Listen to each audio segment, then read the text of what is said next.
Welcome to That Voice podcast. I'm your host, Sally Prosser. If you want to speak with style, sass, and soul so you can love your voice and land your message, you're in the right place. Let's hit it.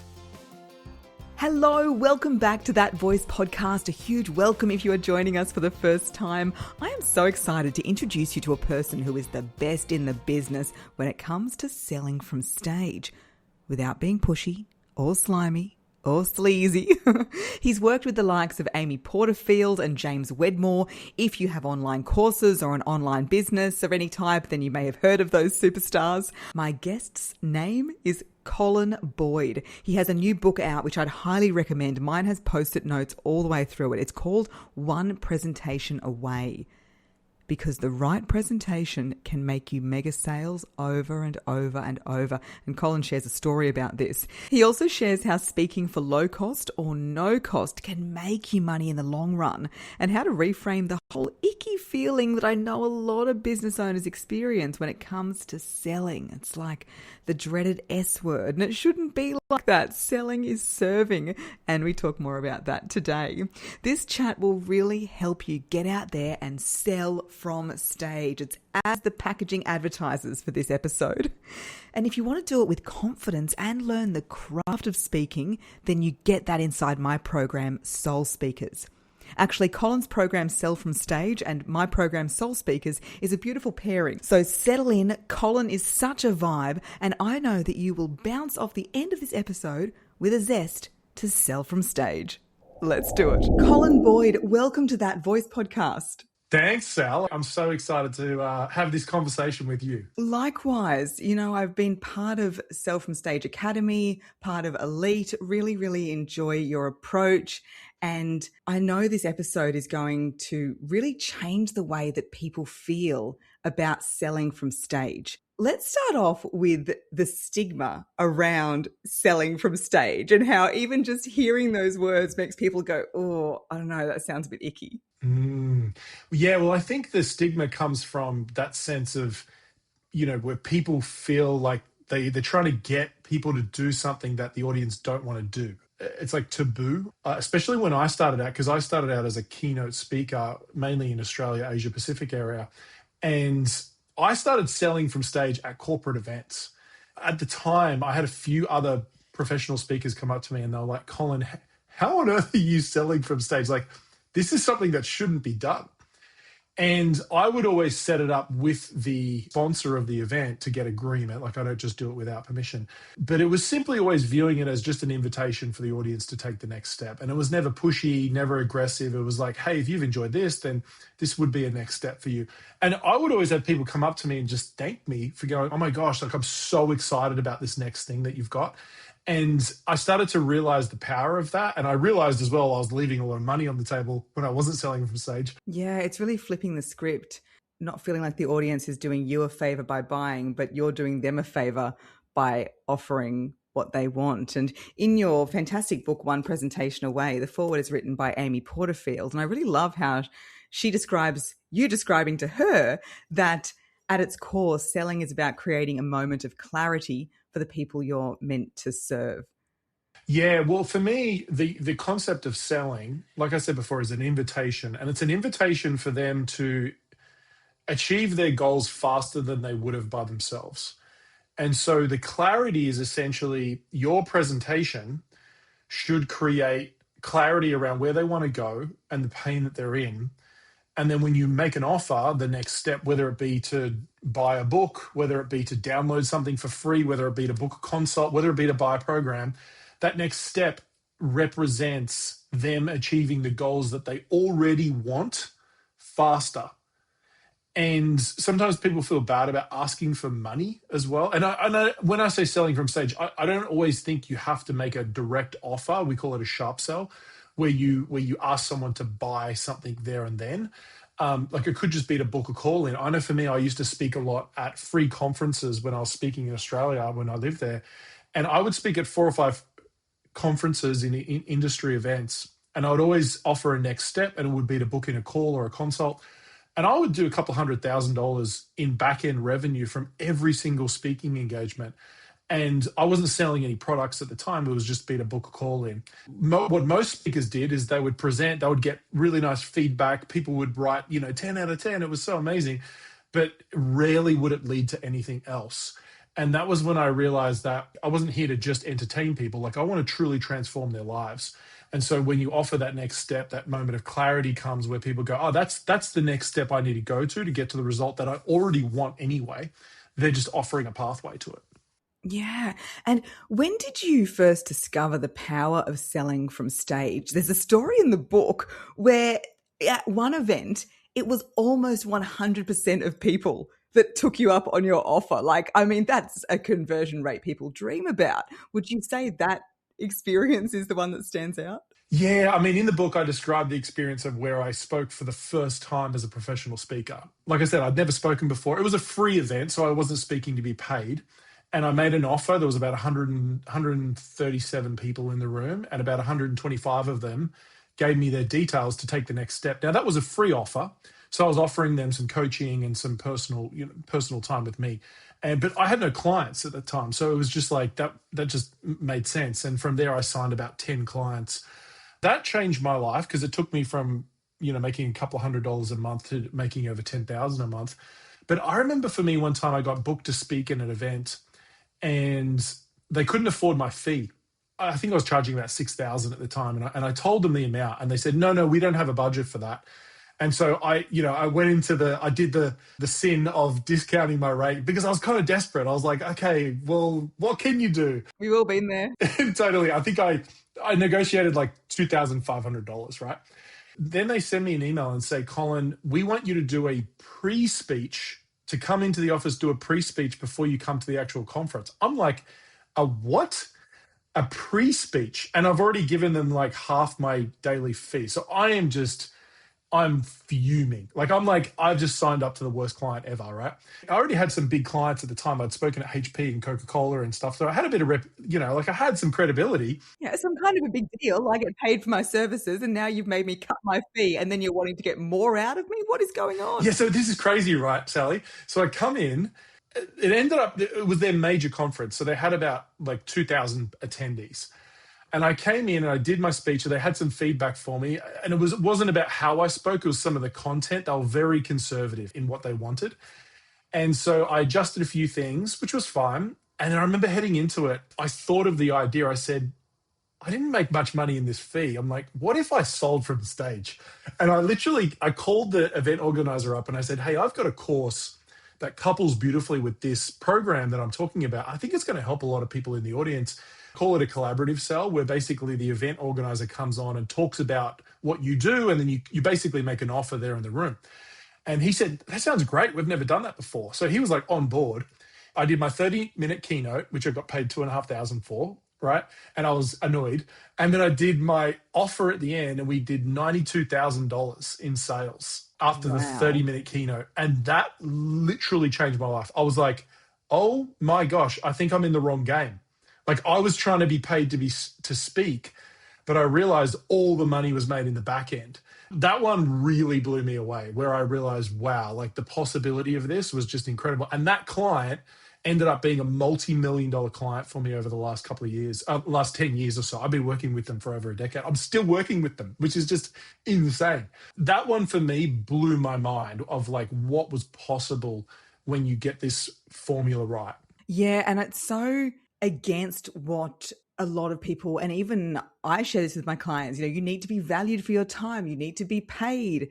Don't speak for free. There's lots of these messages. And it's funny, Colin, just before jumping on this recording today, I've pitched to speak at a conference and I'm pretty sure it's going to be for free.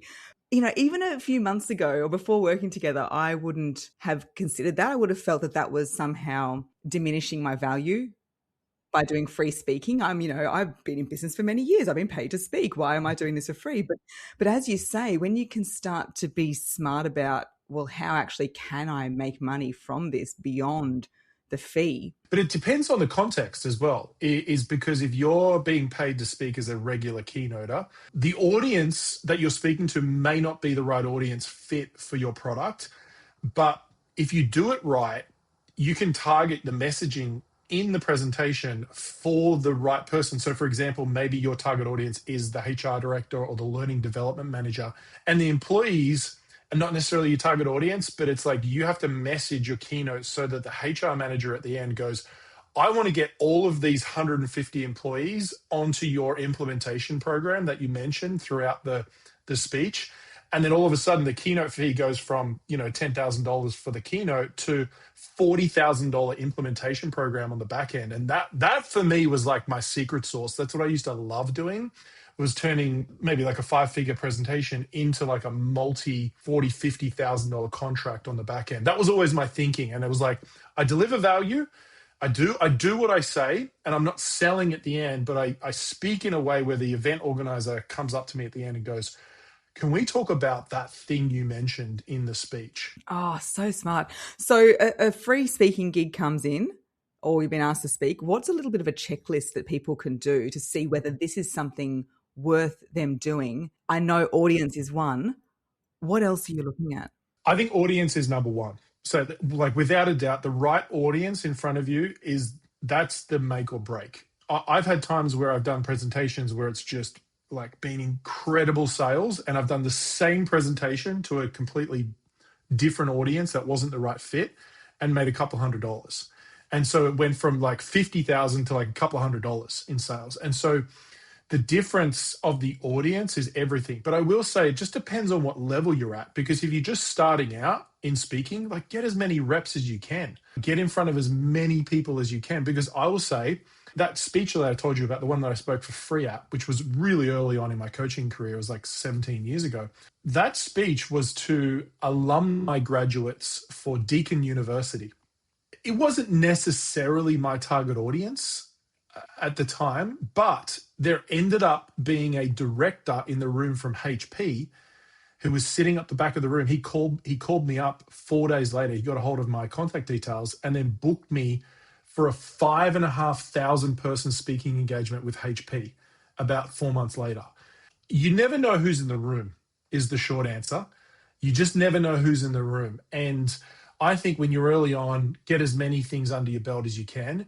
But what I love is really just targeting, like I think about, it can be as easy as going onto Google and just searching up the conferences of the target audience of the people that you like speaking to.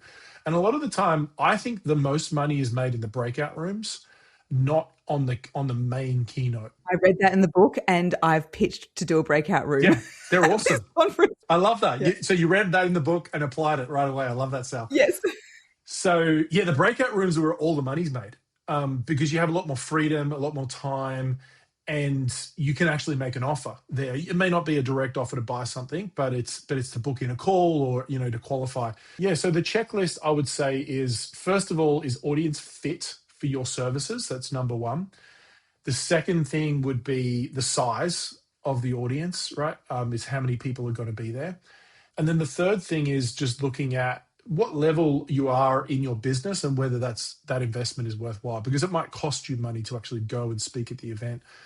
So it's just whether you think that's worthwhile. But I know for me, back in the day when I was mainly working with corporations, I would want to have 4 to 5 speaking engagements a year, and that would generate most of our revenue just from those 4 to 5 speaking engagements that I would do for free. And then I would be paid to speak on top of that. But when I spoke at a big corporate, like let's say like a HP, I would be infusing all the implementation experiences and the results that I'm getting with other programs in the keynotes, so that at the end, the HR manager comes up and goes, hey, that online course, can we roll that out with the 5,500 employees? Oh yeah, sure.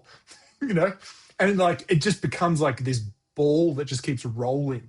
And so I'm always thinking about what's the next step, not just how do I deliver value in this keynote. Yeah, it's so important looking ahead, and it's playing the long game, not just the short win. You mentioned off the back of one presentation you made 92,000, and the name of the book is One Presentation Away. So if someone's listening and thinking, oh my gosh, this seems like I have to go out there and speak a lot. Do you believe that people are just one presentation away? Well, I know for me, if I look back, now, will one presentation be the only thing you have to do? No, right? Like you're going to have to do more than one presentation. But the secret is, for most people, they can have one presentation that they deliver over and over again for sometimes 3 years, 4 years. So you can get a really good life span from one really good presentation. In fact, I mean, we've got a presentation, an online presentation that we do that I've been doing for the last probably 5 years, and I haven't changed it much. But every single time it just works. We get amazing feedback. I was literally looking at the feedback this morning from people who didn't join the program. They're like, "This was the most valuable online experience I've ever had," but they're like, "I'm considering joining it next time," which is fine. But it's like I just keep delivering the same presentation over and over again. Now, there's kind of two ways to think about it. Is a presentation can create a breakthrough for you, but it can also be something that you can build an entire business around, depending on whether you're working for yourself or you're in corporate. In fact, back in the day when I used to do more coaching in corporates, I don't really do this anymore, but I remember I was working with executives, and when they would hire me as an executive coach, and then I would say, "Hey, let's talk about your speaking career."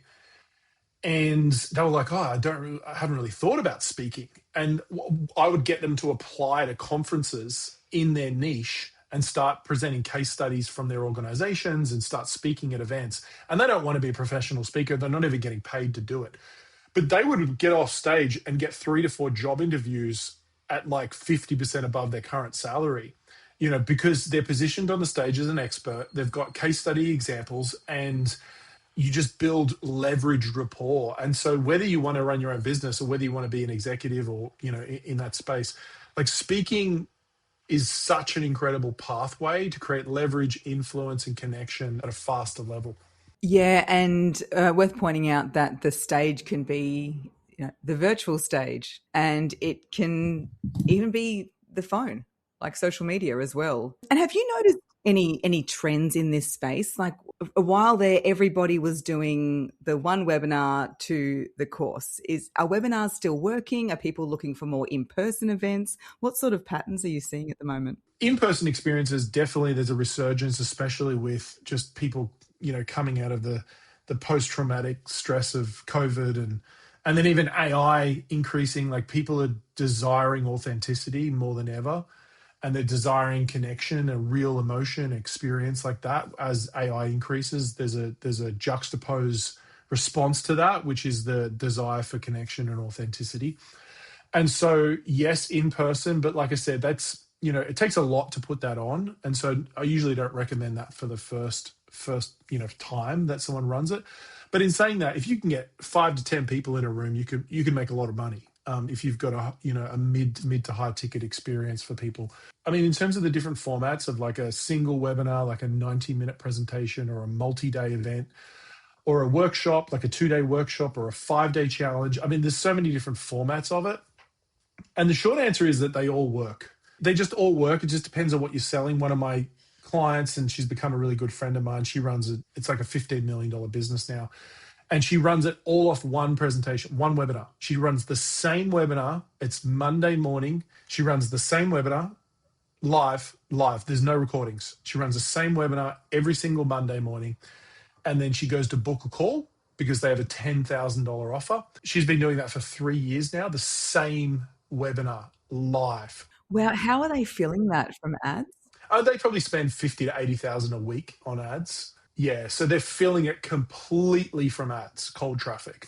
We probably host a webinar or some sort of virtual experience every month, I would say, like, for people who are new to my world. So we'll get, 3 to 5,000 people registering per month for some sort of experience with me if they're new to me. And then we also do internal presentations for people who are just starting out with me, and then if they want to consider going to the next level. So, depending on who your audience is, like my friend, she targets business owners, so 11 a.m. Central works just fine for them. But if you're targeting professionals, I would, like, if you're in your own time zone, I would target lunchtime, or I would target evenings. Yeah, my membership is 7 p.m. Australian time, which is the morning UK. It's a bit hard for the US that time, but I've found, because my membership is split between professionals and business owners. Yeah, well, there you go. They all work. I actually think it's less about the structure of like, whether it's a 1 hour or 2 hour or 4 day, and more about the content of what's in there. That's the real secret. Yes. So was there anything else you'd like to add, Colin? Would you recommend, of course, people go and buy the book? Oh, the book's amazing. It really is. I know this is not on video, but you can see my book has got a whole lot of post-it notes and different things in there from parts that I want to go back to. No, I had a lot of fun writing the book. The book is, the culmination of me selling and speaking on stages for the last, 17, 18 years I've been doing this for. And I tried to put together really simple principles, simple ideas that people can apply, which, like you said, you've literally gone out and just applied it right away, which is really cool. The book is really written for people who want to, they feel that sense of calling to speak, who I know that you help and you help serve. Specifically, it's not just speaking, it's speaking to sell. So it's like, how do we speak so that we sell something? My wife's a published author as well. And the feedback she gave me was, she was like, just put more stories than you think in there. So I've tried to make it as entertaining and enjoyable to read, and not like overly technical. And like, I think there's enough meat in there, but it's still some, funny experiences and stories in there that people would just enjoy. It's written quite similar in a way to my book as well. It's like the story is the start and then the technical information's off the back of it. And Colin, do you have anything else to sell for us today? Well, onepresentationawaybook.com is a great place to start. There's lots of free resources there. So if you grab the book, go back there and put in your code, and we'll send you like a whole bunch of free resources on different trainings and all sorts of stuff. So I reckon that's the best place for people to start. Yeah. Oh, so great. Well, your approach is so clear, so entertaining. And we just found out before the recording that we both went to the University of Wollongong, and we have, a connection to a part of Wollongong that is a very niche part, I'd say. I'd say Windang and Primby are like, if you're listening and you're from Wollongong, you might not even know those suburbs. It's very niche because I grew up in Cronulla, and then I would drive down to Wollongong University, and then from the Shire. From the Shire. So it's good times. Yeah, and Colin's in California now. Yeah, so we moved to the US about 8 years ago. And so it's been a cool journey. It's been a cool journey. So great. Colin, was there anything else you'd like to add? I think the main thing that I would encourage people to do is to realize that there's always going to be like resistance that comes up in you when you think about speaking and sharing your message. But no one ever changed the world without sharing their voice, which is what you said to me on my podcast. And I 100% agree with that, Sally. You think about anyone who made an impact in your world, they all decided to speak at some point. And so whether you want to be a professional speaker or not, it's actually got nothing to do with that. It's actually about going, do you want to lead? I see pictures of people in their boardrooms speaking. I see pictures of people in their management rooms speaking in front of their colleagues and their employees, like really just stepping up and owning that sense of the stage and owning that message. And you shine. When you do that, you shine. But there's resistance. There's always resistance. There's always fear. And so just acknowledge the fear and just do it anyway. And on the other side of that is freedom. And it's a deep fulfillment that you can't experience without moving past that. Absolutely. Sign up for Colin's program, sign up for Soul Speakers. Between us, you'll be out there sharing your voice before you know it. Colin Boyd, thank you so much for joining us on That Voice podcast. Thanks, Sal.